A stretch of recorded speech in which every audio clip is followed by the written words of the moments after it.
साहित्य निधि में सुनिए हिंदी साहित्य के प्रसिद्ध उपन्यासकार एवं साहित्यकार मुंशी प्रेमचंद जी की लिखी हुई उनकी एक प्रसिद्ध कहानी रामलीला। इधर एक मुद्दत से रामलीला देखने नहीं गया। बंदरों के भद्दे चेहरे लगाए, आधी टांगों का पायजामा पहने और काले रंग का ऊंचा कुर्ता पहने आदमियों को दौड़ाते हू हू करते देखकर हंसी आती है, मज़ा नहीं आता। काशी की लीला जगत विख्यात है, सुना है लोग दूर दूर से देखने आते हैं। मैं भी बड़े शौक से गया, पर मुझे तो वहाँ की लीला और किसी वज्र देहात की लीला में कोई अंतर नहीं दिखाई दिया। हाँ, रामनगर की लीला में कुछ साज सामान अच्छे हैं। राक्षसों और बंदरों के चेहरे पीतल के, गदाएं भी पीतल की, कदाचित वनवासी भ्राताओं के मुकुट सच्चे काम के हों, लेकिन साज सामान के अलावा वहाँ भी वही हू हू के सिवा और कुछ नहीं। फिर भी लाखों आदमियों की भीड़ लगी रहती है। लेकिन एक ज़माना वो था जब मुझे भी रामलीला में आनंद आता था। आनंद तो बहुत हल्का सा शब्द है, वो आनंद उन्माद से कम न था।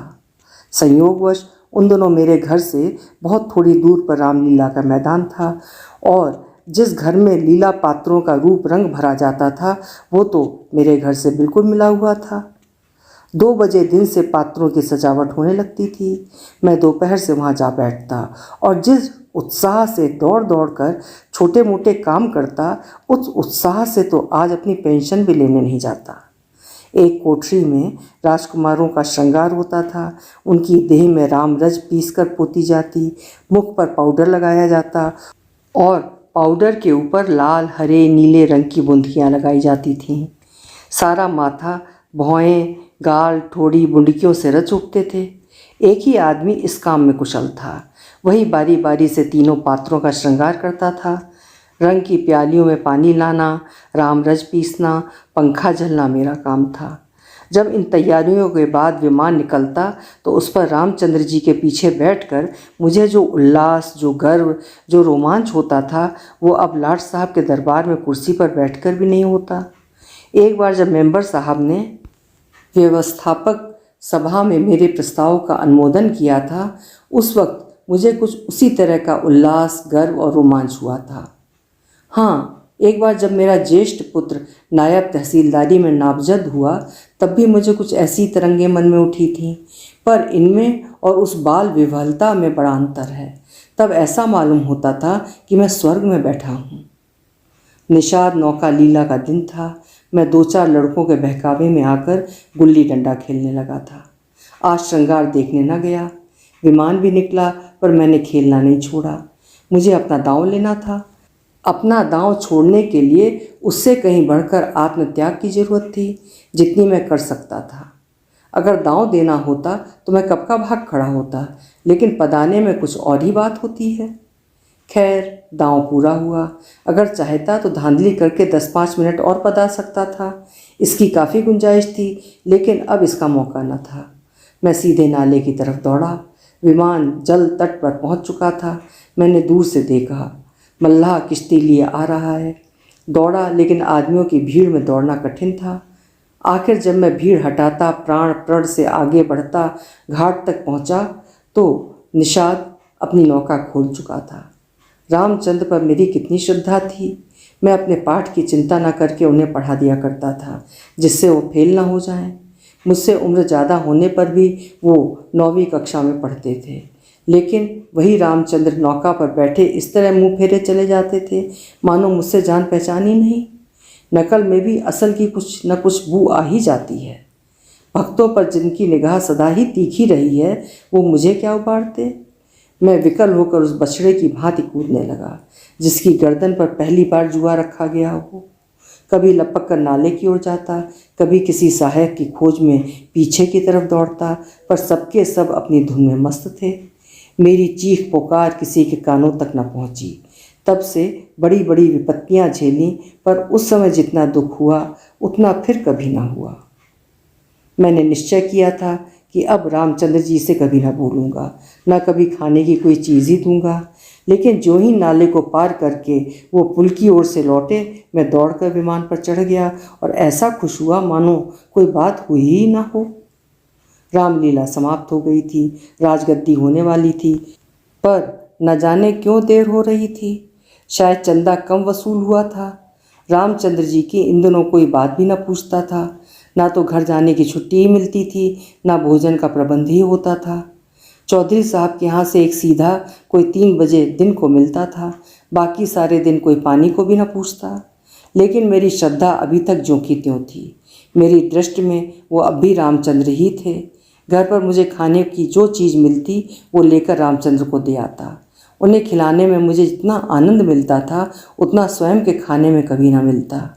कोई मिठाई या फल पाते ही बेतहाशा चौपाल की ओर दौड़ता। अगर रामचंद्र वहाँ न मिलते तो उन्हें चारों ओर तलाश करता, और जब तक वो चीज़ उन्हें खिला न लेता मुझे चैन न आता था। खैर, राजगद्दी का दिन आया। रामलीला के मैदान में एक बड़ा सा शामियाना ताना गया। उसकी खूब सजावट की गई। वेश्याओं के दल भी आ पहुँचे। शाम को रामचंद्र जी की सवारी निकली और प्रत्येक द्वार पर उनकी आरती उतारी गई। श्रद्धानुसार किसी ने रुपए दिए, किसी ने पैसे। मेरे पिता पुलिस के आदमी थे, इसलिए उन्होंने बिना कुछ दिए ही आरती उतारी। उस वक्त मुझे जितनी लज्जा आई उसका बयान नहीं कर सकता। मेरे पास उस वक्त संयोग से 1 रुपया था। मेरे मामा जी दशहरे के पहले आए थे और मुझे 1 रुपया दे गए थे। उस रुपये को मैंने रख छोड़ा था। दशहरे के दिन भी उसे खर्च न कर सका। मैंने तुरंत रुपया लाकर आरती की थाली में डाल दिया। पिताजी मेरी ओर कुपित नेत्रों से देख कर रह गए। उन्होंने कुछ कहा तो नहीं, लेकिन मुंह ऐसा बना लिया जिससे प्रकट होता था कि मेरी इस धृष्टता से उनके रौब में बट्टा लग गया है। रात के 10 बजते बजते परिक्रमा पूरी हुई। आरती की थाली रुपयों और पैसों से भरी हुई थी। ठीक तो नहीं कह सकता, मगर अब ऐसा अनुमान होता है कि 400-500 रुपये से कम न थे। चौधरी साहब इससे कुछ ज़्यादा ही खर्च कर चुके थे। उन्हें इसकी बड़ी फिक्र हुई कि किसी तरह कम से कम 200 और वसूल हो जाएं। इसकी सबसे अच्छी तरकीब उन्हें यही मालूम हुई कि वेश्याओं द्वारा महफिल में वसूली हो। जब लोग आकर बैठ जाएं और महफिल का रंग जम जाए तो आबादी जान रसिक जनों की कलाइयाँ पकड़ पकड़ कर ऐसे हाव भाव दिखाएं कि लोग शर्माते शर्माते भी कुछ ना कुछ दे ही मरें। आबादी जान और चौधरी साहब में सलाह होने लगी। मैं संयोग से उन दोनों प्राणियों की बातें सुन रहा था। चौधरी साहब ने समझा होगा ये लौंडा क्या मतलब समझेगा, पर यहाँ ईश्वर की दया से अक्ल के पुतले थे। सारी दास्तान समझ में आती जाती थी। चौधरी बोले, सुनो आबादी जान, ये तुम्हारी ज्यादती है। हमारा और तुम्हारा कोई पहला साबका तो है नहीं। ईश्वर ने चाहा तो यहाँ हमेशा तुम्हारा आना जाना लगा रहेगा। अब की चंदा बहुत कम आया, नहीं तो मैं तुमसे इतना इसरार ना करता। आप मुझसे जमींदारी चाल चलते हैं, क्यों? मगर यहाँ हुजूर की दाल न गलेगी। वाह, रुपए तो मैं वसूल करूं और मूँछों पर ताव आप दें।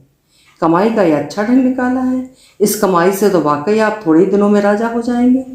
उसके सामने जमींदारी झक मारेगी। बस कल ही से एक चक्रा खोल लीजिए, खुदा की कसम माला माल हो जाइएगा। तुम तो दिल्लगी करती हो और यहाँ काफिया तंग हो रहा है, चौधरी बोले। तो आप भी मुझी से उस्तादी करते हैं। यहाँ आप जैसे कईयों को रोज उंगलियों पर नचाती हूँ। तो आखिर तुम्हारी मंशा क्या है? चौधरी ने पूछा। जो कुछ वसूल करूं उनमें से आधा मेरा और आधा आपका। लाइए, हाथ मारिए। चलो यही सही, चौधरी बोले। अच्छा, तो पहले मेरे 100 रुपये गिन दीजिए, पीछे से आप अलसट करते रहेंगे। वाह, वो भी लोगी और ये भी? अच्छा, तो क्या आप समझते थे कि आपकी उजरत छोड़ दूंगी? वाह री आपकी समझ, खूब, क्यों ना हो। दीवाना बकारे दरवेश होशियार। तो क्या तुमने दोहरी फीस लेने की ठानी है? अगर आपको 100 दफ़े गरज हो तो, वरना मेरे 100 रुपये तो कहीं गए नहीं। मुझे क्या कुत्ते ने काटा है जो लोगों की जेब में हाथ डालती फिरूं? चौधरी की एक ना चली। आबादी के सामने दबना पड़ा। नाच शुरू हुआ। आबादी जना भला की शौक औरत थी। एक तो कमसिन, उस पर हसीना, और उसकी अदाएं तो गज़ब की थीं कि मेरी तबीयत भी मस्त हुई जाती थी। आदमियों को पहचानने का गुण भी उसमें कुछ कम न था। जिसके सामने बैठ गई उससे कुछ ना कुछ ले ही लिया। 5 रुपये से कम तो शायद ही किसी ने दिए हों। पिताजी के सामने भी वो जा बैठी। मैं तुम्हारे शर्म के गड़ गया। जब उसने उनकी कलाई पकड़ी तब तो मैं सहम उठा। मुझे यकीन था कि पिताजी उसका हाथ झटक देंगे और शायद दुत्कार भी दें, किंतु ये क्या हो रहा है? ईश्वर, मेरी आंखें धोखा तो नहीं खा रही हैं? पिताजी मूंछों में हंस रहे हैं। ऐसी मृदु हंसी उनके चेहरे पर मैंने कभी नहीं देखी थी। उनकी आंखों से अनुराग टपका पड़ता था। उनका एक एक रोम पुलकित हो रहा था। मगर ईश्वर ने मेरी लाज रख ली। वो देखो, उन्होंने धीरे से आबादी के कोमल हाथों में अपनी कलाई छुड़ा ली। अरे, ये फिर क्या हुआ? आबादी तो उनके गले में बाहें डाले देती है। अब के पिताजी जरूर पीटेंगे। चुड़ैल को जरा भी शर्म नहीं है। एक महाशय ने मुस्कुरा कर कहा, यहाँ तुम्हारी दाल न गलेगी आबादी जान, और दरवाजा देखो। बात तो इन महाशय ने मेरे मन की कही और बहुत ही उचित कही, लेकिन न जाने क्यों पिताजी ने उनकी ओर कुपित नेत्रों से देखा और मूंछों पर ताव दिया। मुंह से तो कुछ ना बोले, पर उनके मुख की आकृति चिल्लाकर सरोष शब्दों में कह रही थी, तू बनिया मुझे समझता क्या है? यहाँ ऐसे अवसर पर जान तक निसार करने को तैयार हैं। रुपए की हकीकत ही क्या? तेरा जी चाहे तो आजमा ले। तुझसे दूनी रकम न दे डालूं तो मुंह न दिखाऊं। महान आश्चर्य, घोर अनर्थ। अरे जमीन फट क्यों नहीं जाती? आकाश तू फट क्यों नहीं पड़ता? अरे मुझे मौत क्यों नहीं आ जाती? पिताजी जेब में हाथ डाल रहे हैं। वो भी कोई चीज़ निकाली और सेठ को दिखाकर आबादी जान को दे डाली। ये तो अशर्फी है। चारों ओर तालियां बजने लगीं। सेठ जी उल्लू बन गए या पिताजी ने मुँह की खाई, इसका निश्चय तो मैं नहीं कर सका। मैंने केवल इतना देखा कि पिताजी ने एक अशर्फी निकालकर आबादी जान को दी है। उनकी आंखों में इस समय इतना गर्वयुक्त उल्लास था मानो उन्होंने हातम की कब्र पर लात मारी हो। यही पिताजी तो हैं जिन्होंने मुझे आरती में 1 रुपया डालते देखकर मेरी इस तरह से देखा था मानो मुझे फाड़ ही खाएंगे।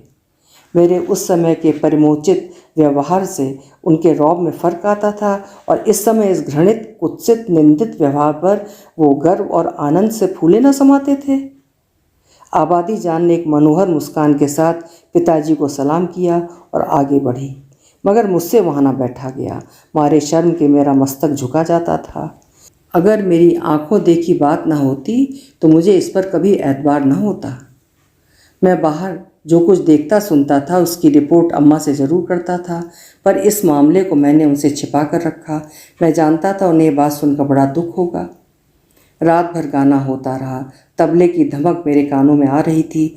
जी चाहता था चलकर देखूं, पर साहस ना होता था। मैं किसी को मुंह कैसे दिखाऊंगा? कहीं किसी ने पिताजी का जिक्र छेड़ दिया तो क्या करूंगा? प्रातःकाल रामचंद्र की विदाई होने वाली थी। मैं चारपाई से उठते ही आंखें मलता हुआ चौपाल की ओर भागा। डर रहा था कि कहीं रामचंद्र चले न गए हों। पहुंचा तो देखा तवायफों की सवारियां जाने को तैयार हैं। 20 आदमी हसरत से नाक मुंह दबाए उन्हें घेरे खड़े हैं। मैंने उनकी ओर आंखें तक न उठाईं, सीधा रामचंद्र के पास पहुंचा। लक्ष्मण सीता रो रहे थे और रामचंद्र खड़े कांधे पर लुटिया डोर डाले उन्हें समझा रहे थे। मेरे सिवा वहाँ कोई न था। मैंने कुंठित स्वर में रामचंद्र से पूछा, क्या तुम्हारी विदाई हो गई? हाँ, हो तो गई। हमारी विदाई ही क्या, चौधरी साहब ने कह दिया जाओ चले जाते हैं। क्या रुपए और कपड़े नहीं मिले? अभी तो नहीं मिले। चौधरी साहब कहते हैं इस वक्त बचत में रुपए नहीं है, फिरा कर ले जाना। कुछ नहीं मिला? 1 पैसा भी नहीं। कहते हैं कुछ बचत नहीं हुई। मैंने सोचा था कुछ रुपए मिल जाएंगे तो पढ़ने की किताबें ले लूँगा, सो कुछ ना मिला। रहा खर्च भी नहीं दिया। कहते हैं कौन दूर है, पैदल चले जाओ। मुझे ऐसा क्रोध आया कि चलकर चौधरी को खूब आड़े हाथों लूँ। वेश्याओं के लिए रुपए, सवारियाँ, सब कुछ, पर बेचारे रामचंद्र और उनके साथियों के लिए कुछ भी नहीं है। जिन लोगों ने रात को आबादी जान पर 10-10, 20-20 रुपये न्यौछावर किए थे, उनके पास क्या इनके लिए 2-2, 4-4 आने पैसे भी नहीं हैं? पिताजी ने भी आबादी जान को एक अशर्फी दी। देखूं इनके नाम पर क्या देते हैं। मैं दौड़ता हुआ पिताजी के पास गया। वो कहीं तफ्तीश पर जाने को तैयार खड़े थे। मुझे देखकर बोले, घूम रहे हो? पढ़ने के वक्त तुम्हें घूमने की सूझती है? मैंने कहा, गया था चौपाल, रामचंद्र विदा हो रहे हैं, उन्हें चौधरी साहब ने कुछ नहीं दिया। तो तुम्हें इसकी क्या फिक्र पड़ी है? वो जाएंगे कैसे? उनके पास राह खर्च भी तो नहीं है। क्या कुछ खर्च भी नहीं दिया? ये चौधरी साहब की बेइंसाफ़ी है। आप अगर 2 रुपये दे दें तो मैं न दे आऊँ, इतने में शायद वो घर पहुँच जाए। पिताजी ने तीव्र दृष्टि से देखकर कहा, जाओ अपनी किताब देखो, मेरे पास रुपए नहीं हैं। यह कहकर वो घोड़े पर सवार हो गए। उसी दिन से पिताजी पर मेरी श्रद्धा उठ गई। मैंने फिर कभी उनकी डांट डपट की परवाह नहीं की। मेरा दिल कहता, आपको मुझे उपदेश देने का कोई अधिकार नहीं है। मुझे उनकी सूरत से चिढ़ हो गई। वो जो कहते मैं ठीक उसका उल्टा करता। यद्यपि इससे मेरी ही हानि हुई, लेकिन मेरा अंतःकरण उस समय विप्लवकारी विचारों से भरा हुआ था। मेरे पास 2 आने पैसे पड़े हुए थे।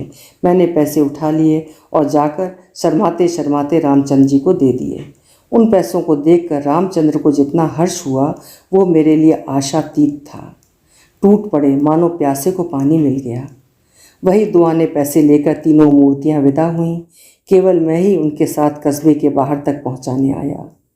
उन्हें विदा करके लौटा तो मेरी आंखें सजल थीं, पर हृदय आनंद से उमड़ा हुआ था। अभी आप सुन रहे थे मुंशी प्रेमचंद जी की लिखी हुई कहानी रामलीला। स्वर दिया था मैंने, यानी सीमा सिंह।